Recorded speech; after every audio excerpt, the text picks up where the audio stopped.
ربیل ماشاءاللہ سے آپ بھی ایک جو ہے فائٹنگ بلائنڈنس کا ایک فاؤنڈیشن جو ہے وہ رن کر رہی ہیں, بڑا اچھا کام کر رہی ہیں, اور اس کا آغاز بتائیں, اس کی سٹوری بتائیں.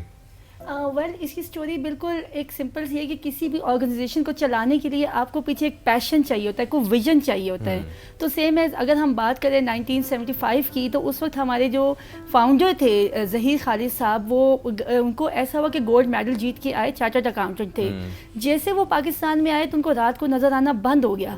He was too much word کہ یہ ہوا کیا ہے, لیکن پاکستان میں اس کو اتنی شاید اویئرنیس نہیں تھی.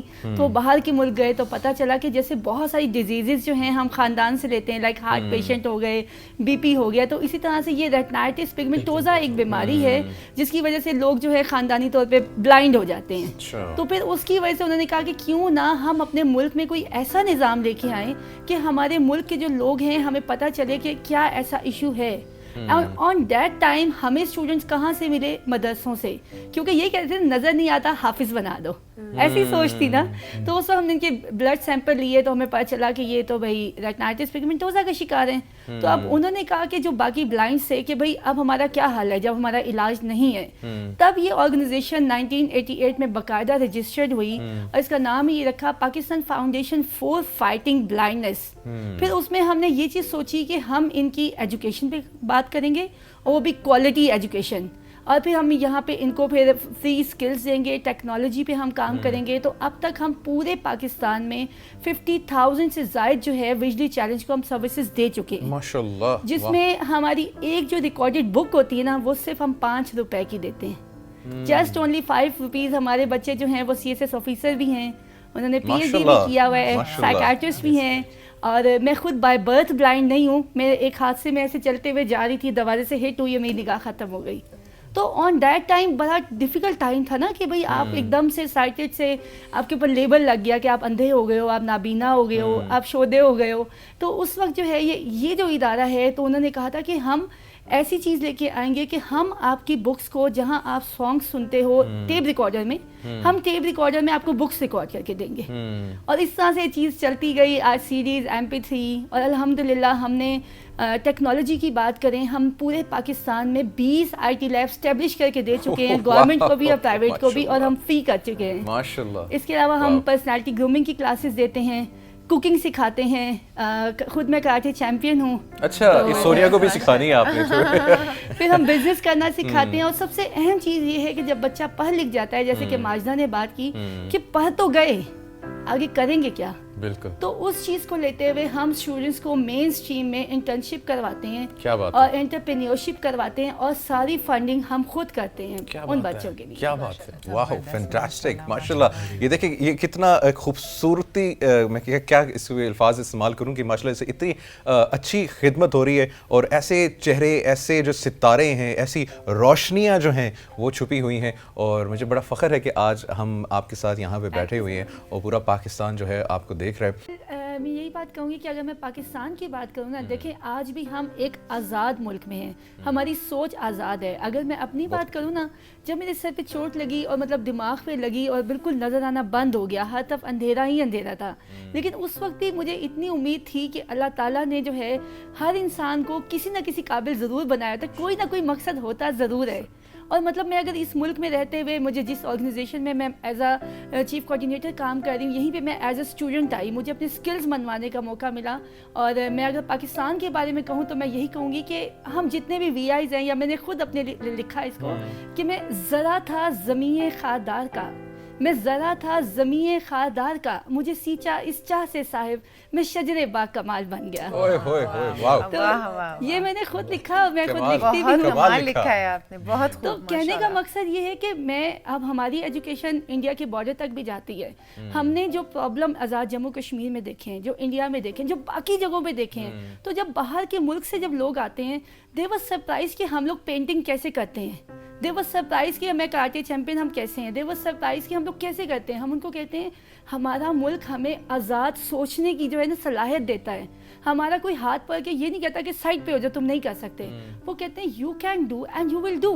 اور یہ سب پاسبل ہوتا ہے کہ جب آپ کو ایک مقام ملتا ہے, اور اللہ تعالیٰ نے اتنی قربانیوں کے بعد یہ ملک ملا, تو جب جس کی حفاظت جو ہے نا جو اللہ تعالیٰ خود کر رہے ہیں, اتنے شہید اس ملک سے گئے ہیں, تو کیسے یہ ملک ناکام ہو سکتا ہے؟ کبھی بھی نہیں ہو سکتا. رابل, آپ انسپائریشن ہیں ہم سبھی کے لیے, میں یہ کہنا چاہوں گی. Thank you. اور آپ کے ہم جتنے بھی لوگ اس وقت, سینکڑوں لوگ آپ کو اس وقت دیکھ رہے ہیں, اور وہ سبھی لوگ آپ سے انسپائرڈ ہیں. یقین جانیے, لوگ ہمت ہار دیتے ہیں, بہت جلدی دل چھوٹا کر دیتے ہیں, گیو اپ کر جاتے ہیں, لیکن یہ دیکھیں آپ کے سامنے نا یہ ایک رول ماڈلز بیٹھے ہوئے ہیں کہ ہمت نہیں ہارنی چاہے جو بھی حالات ہوں, چاہے وہ پاکستان سے ریلیٹڈ ہوں, چاہے وہ آپ کی ذات سے ریلیٹڈ ہوں.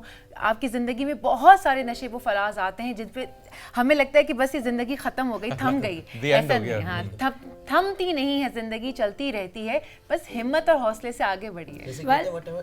سوری ویل میرا صرف اتنا کہنا ہے کہ مطلب بلائنڈس جو ہوتے ہیں نا وہ صرف کھڑکیوں کے اوپر پردے ڈالنے کے لیے ہوتے ہیں کہ وہ سورج کی روشنی کو بند کر دیتے ہیں, اور اگر ہم ان بلائنڈس کو ہٹا دیں نا تو روشنی چھن کر کے اندر آ جاتی ہے. تو میں ہمیشہ کہتی ہوں کہ بھائی آنکھوں کے بلائنڈ بننے سے دماغ کے بلائنڈ کبھی مت بنو, کہ مطلب اپنے دماغ کے بلائنڈ ہٹاؤ, اور زندگی جو ہے وہ بہت خوبصورت ہے. اور زندگی واقعی وہ نہیں ہے جو ہم اپنے لیے جیتے ہیں, زندگی تب خوبصورت ہے جب ہم کسی کے چہرے پہ مسکراہٹ لے کے آئیں, کسی کی لائف میں کچھ کریں. That is true life. کیا بات ہے. سب سے پہلے تو میں ان کی ہی بات کو میں کنٹینیو کروں گی کہ دیکھیں, کہتے ہیں نا کہ آپ کو آزمائش اللہ تعالیٰ کی طرف سے آتی ہے, اور اللہ کہتا ہے کہ میں اپنے بندے کو آزمائش دے کے اسے اپنے قریب کر لیتا ہوں, اپنے نیک بندے کو. تو کسی نے پوچھا آپ وسلم سے کہ اللہ تعالیٰ کہ آپ وسلم سے پوچھا کہ کیا آپ کیسے پتہ چلے گا کہ یہ آزمائش اور ایک مصیبت ہے؟ انہوں نے کہا آزمائش آپ کو اللہ کے قریب لے کے جاتی ہے, مصیبت آپ کو دنیا کی طرف بھگاتی ہے. تو ہمیشہ آزمائش میں شکرانے کے نفع ادا کرو. اور میں نے ایسے موقع پہ میری مدر نے میرے لیے ایک شعر لکھا تھا, میں نے جب اپنی آئی سائٹ لاس کر دی تھی تو آئی واز کرائی, تو ماما نے مجھے کہا تھا کہ رابل یہ شعر ہمیشہ یاد رکھنا. انہوں نے کہا تھا جہاں چوٹ کھانا وہیں مسکرانا, جہاں چوٹ کھانا وہیں مسکرانا, پر اس ادا سے کہ رو دے زمانہ. تو کہنے کا مقصد یہ ہے کہ ہم کہتے ہیں کہ فلانا غلط کام کر رہا ہے, فلانا اچھا نہیں, تو دیکھیں 2 انگلیاں اس کی طرف ہے, 3 تو آپ کی طرف ہے. تو آپ دوسرے میں وہی ڈھونڈتے ہیں جو آپ کے اندر ہے. اور میں سر کی بات کو کوٹ کروں گی کہ ہمارا جو سب کانشیس ہے نا وہ بہت زیادہ اسٹرانگ ہوتا ہے ہمارے کانشیس سے. اگر میں آج کہہ دوں نا کہ مجھے 1 ہفتے بعد یہ کام کرنا ہے, اور میں ڈیلی اس کو سوچوں گی, 1 ہفتے بعد میرا دماغ وہ راستے بنانا شروع کر دے گا. تو ہم یہ کیوں سوچتے ہیں کہ پاکستان کچھ نہیں ہے؟ ہم یہ کیوں نہیں سوچتے کہ پاکستان آج بھی سب کچھ ہے؟ پاکستان ہے تو ہم ہیں, اور ہمارے ساتھ ہی یہ ملک ہے. تو اس کی خوبصورتی ہی یہی ہے کہ ہر شہری یہ سمجھے کہ اس کا فرض ہے کہ ملک کو آگے لے کے چلے. ہمارے پاس لوگ آ کے یہ کہتے ہیں کہ جی گورنمنٹ یہ نہیں کرتی, فلانا یہ نہیں. میں نے کہا تو پھر ہم کیا کر رہے ہیں؟ تو صرف گورنمنٹ کی ذمہ داری نہیں ہے, ہماری بھی ہے, ہر عام انسان کی ہے. ہم جتنی بھی گورنمنٹ آئی ہیں ہم سب کو سپورٹ کرتے ہیں. ابھی لاسٹ ٹائم مجھے پریزیڈنٹ آف پاکستان سے عارف الوی صاحب سے بیسٹ ہیومینیٹیرین ایوارڈ ملا, پاکستان کا سب سے بڑا. اور انہوں نے یہ کہا کہ بیٹا آپ 50,000 بلائنڈ بچوں کو آپ لوگ سروسز دے چکے ہو, تو گورنمنٹ کی کافی ساری رسپانسبلٹیز تو آپ لوگوں نے اٹھا لی. میں کہا سر ہم نے کچھ نہیں کیا, ہمیں صرف اللہ تعالیٰ نے یہ شعور دیا, یہ روشنی دی, اور اللہ تعالیٰ نے مجھے بتایا کہ میں نے تمہیں اس لیے تم سے نکالی تاکہ تمہیں اس چیز کی قدر ہو اور تم لوگوں کی زندگی کو روشنی ڈال کے خوبصورت بناؤ. رابل, آپ کیا میسج دینا چاہیں گے؟ ویل میں یہاں پہ صرف اتنا ہی کہنا چاہوں گی کہ کہتے ہیں نا کہ یہ مت کہو خدا سے میری مشکلیں بری ہیں, یہ مت کہو خدا سے میری مشکلیں بری ہیں, یہ کہہ دو مشکلوں سے میرا خدا بڑا ہے. یعنی کہ کہنے کا بالکل سمپل سا مطلب یہ ہے کہ پیس جو ہے نا وہ آپ کے اندر ہے, وہ باہر نہیں ہے.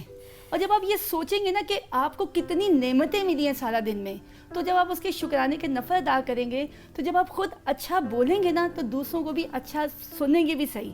اگر آپ خود اچھا بولیں گے نہیں تو پھر اچھا سنیں گے کیسے؟ تو اس لیے میں یہی کہوں گی کہ میڈیا کو یہ چاہیے کہ ان کو یہ بتائیں کہ کس طرح سے ہم لوگوں کی زندگی کو خوبصورت بنا سکتے ہیں, کیونکہ جتنی خوبصورتی انسان کے اندر ہوتی ہے اتنی ہی خوبصورتی اگر ہم باہر پھیلائیں نا تو ہم میں سے کوئی یہ نہیں کہے گا وی آر نتھنگ. ہم یہ کہیں گے کہ nothing is impossible in this world, because impossible says that I am possible.